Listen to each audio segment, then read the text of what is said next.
সুপ্রিয় দর্শক, আসসালামু আলাইকুম। কাছের অথবা দূরের যে যেখান থেকে আজকে আমার রেসিপিটা দেখছেন, সকলকে জানাই অনেক অনেক শুভেচ্ছা। হাজির হয়ে গেলাম বিকেলের জন্য খুবই মজার একটা নাস্তার রেসিপি নিয়ে। আজকের নাস্তাটা ঘরে থাকা উপকরণ দিয়েই তৈরি করেছি। খেতে কিন্তু অসাধারণ হয়েছে, আর তৈরি করাও কিন্তু একেবারে সহজ। তো আশা করছি আপনাদের কাছেও খুবই ভালো লাগবে।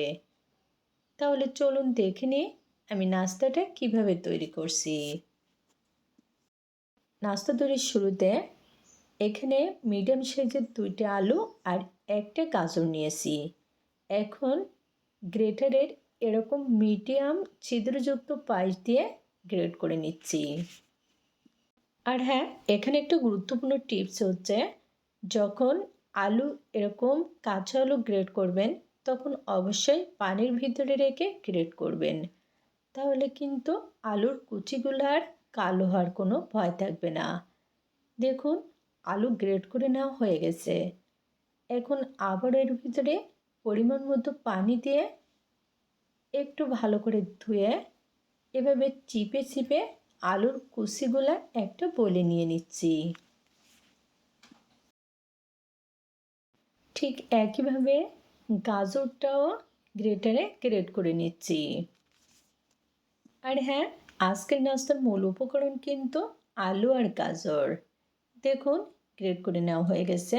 এখন এর ভিতরে নিয়ে নিচ্ছি 1 টেবিল চামচ পেঁয়াজ কুচি, 1 টেবিল চামচ টমেটো কুচি, পছন্দ মতো কাঁচামরিচ কুচি, স্বাদ মতো লবণ, 1 টেবিল চামচ টক দই।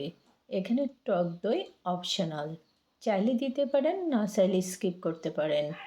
1 টেবিল চামচ বেসন, 1 টেবিল আর হাফ টেবিল চামচ সুজি, হাফ টি টেবিল চামচ আস্ত জিরা, হাফ টি টেবিল চামচ ভাজা জিরার গুঁড়া, অল্প একটু ভাজা গরম মশলার গুঁড়া, হাফ টি টেবিল চামচ চিলি ফ্লেক্স। এখন সব উপকরণগুলো প্রাথমিকভাবে এরকম করে মিশিয়ে নিচ্ছি। দেখুন, একেবারে জটলা বেঁধে যাচ্ছে। এই জন্য এখন এর ভিতরে নিয়ে নিচ্ছি হাফ কাপ পরিমাণ পানি।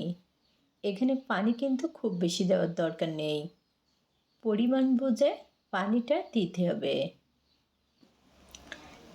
নিয়ে নিচ্ছি 1 টেবিল চামচ ধনিয়া পাতা কুচি।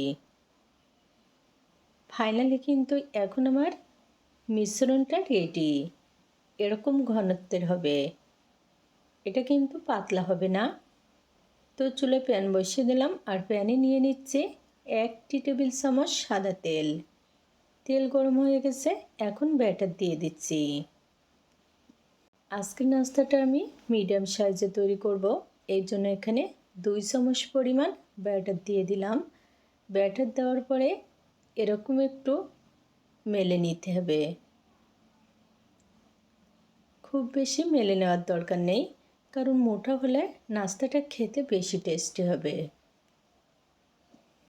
এখন চুলার আঁচটা মিডিয়াম টু লোতে রেখে একটা ঢাকনা দিয়ে 2 মিনিটের জন্য ঢেকে দিচ্ছি।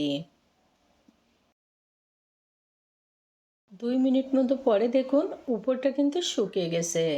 তো এখন উল্টে নিচ্ছি।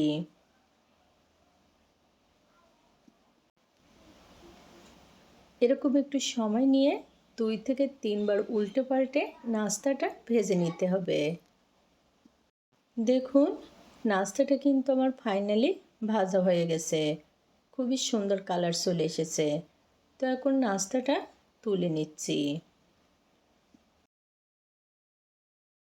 আজকে কিন্তু খুবই সহজভাবে আলু দিয়ে মজার একটা নাস্তার রেসিপি আপনাদের সাথে শেয়ার করলাম। আশা করছি খুবই ভালো লেগেছে। তবে যদি ভালো লাগে অবশ্যই ট্রাই করে দেখবেন, আর সেই সাথে লাইক, কমেন্ট এবং চ্যানেল সাবস্ক্রাইব করে পাশে থাকার অনুরোধ জানাচ্ছি। আবারও দেখা হবে নতুন কোনো রেসিপি নিয়ে। আল্লাহ হাফেজ।